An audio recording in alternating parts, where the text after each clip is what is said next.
Well, coming into this season, I really had no idea what deer we'd be going after. I really didn't know what we had left through the winter.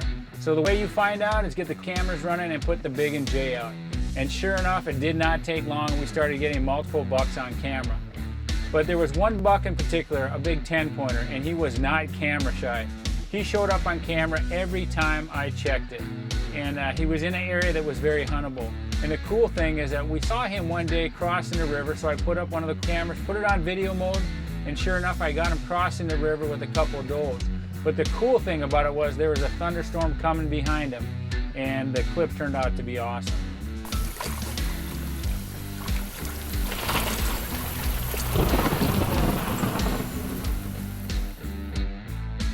Well, even though we had a ton of pictures of this big 10-pointer we named Goliath on trail camera, we had yet to lay eyes on him with spotting scope. So it was a couple weeks before the season, Josh and Shelby and I headed up to a little vantage point overlooking the soybean field where we knew he was coming into. And sure enough, it was one of those magical nights. He came out with a big 8-pointer, they jumped the fence and they milled around in the soybean fields. And I'll tell you what, it's great to get these deer on camera, but it's even better when you see them through the spotting scope.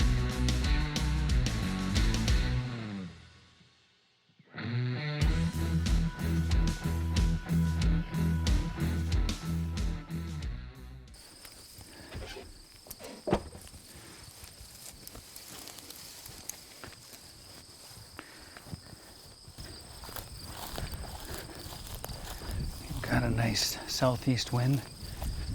Should run along this bank.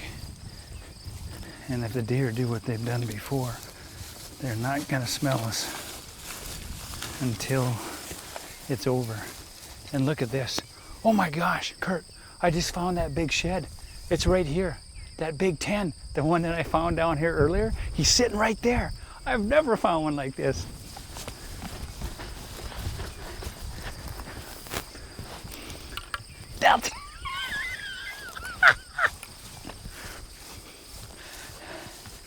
That's some good luck right there, folks. I'm not a big shed hunter, but this year we look for this deer. Josh and I came down here, Kurt and I were down here, we walked all over, nothing. I got on the tractor and I found it laying in the cornfield down here. Last time we had him on camera was a mile that way. Well, there is his other side, my first ever matching shed, set of antlers of sheds. But there's a sign right there. Now let's go kill the big 10. Unreal.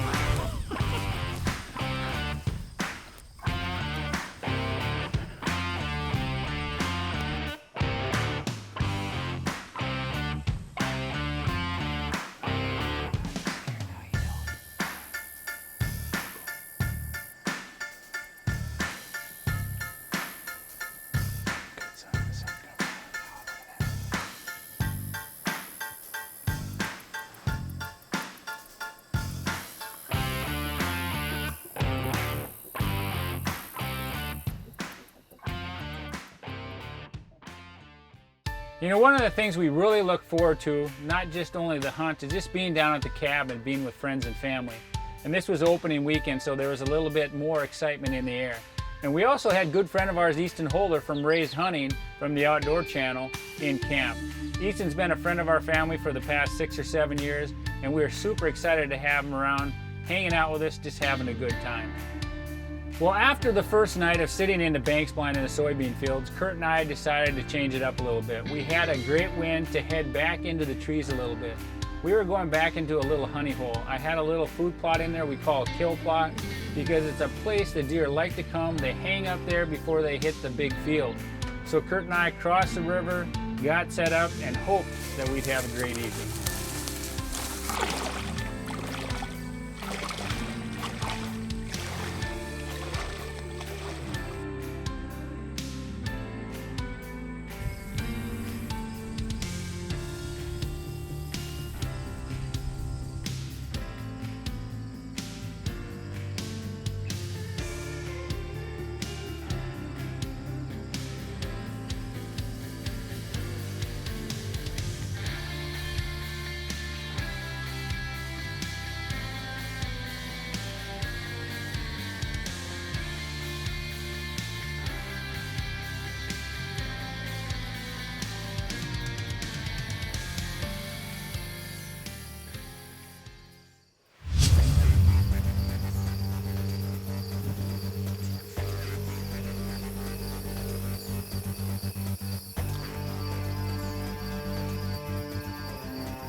just hammered him. Look good. It looked good. Oh my gosh. He was right at 30 yards. I ranged the clearing and he came in and was just working his way back to that field. And I didn't want to grunt him and stop him, so I shot him as he was moving real slow. But we're gonna get down and we're gonna look for blood. I'm thinking he's not gonna be very far because I made a good shot, but we'll give him a little time.